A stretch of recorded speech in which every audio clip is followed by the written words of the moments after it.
Alright, let's go! Tag-ulan na naman! Maraming palaka, kaya magluluto tayo ng crispy fried palaka. Alright.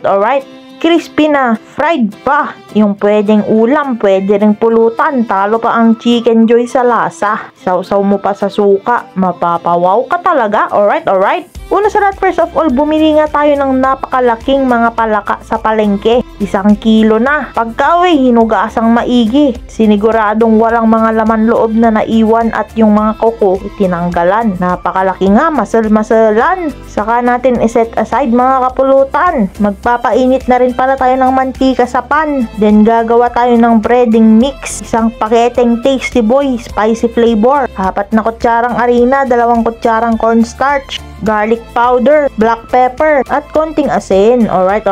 Saka ako hinalo-halo ng malinis na kamay. Then i-coat lang natin yung mga palaka. Make sure na wala kang makitang laman-laman. Dapat na-coat maigi sa ating breading mix. Exotic na pulutan pala to mga kapulutan, pero napaka-solid. Nung mainit na ngayong mantika, linagay na natin yung mga palaka dyan. At napapansin nyo, nung napainitan yung mga palaka, kumakayang. May kakilala rin ba kayong ganyan? Alright.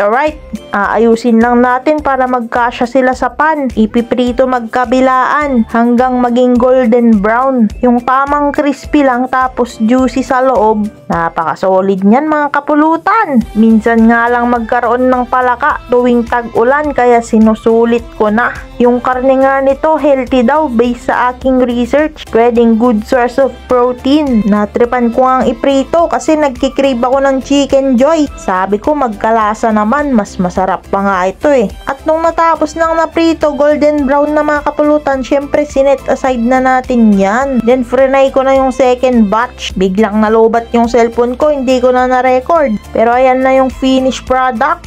Solid na solid. Gumawa pa nga ako ng sausawan na sukat sili na maraming sibuyas.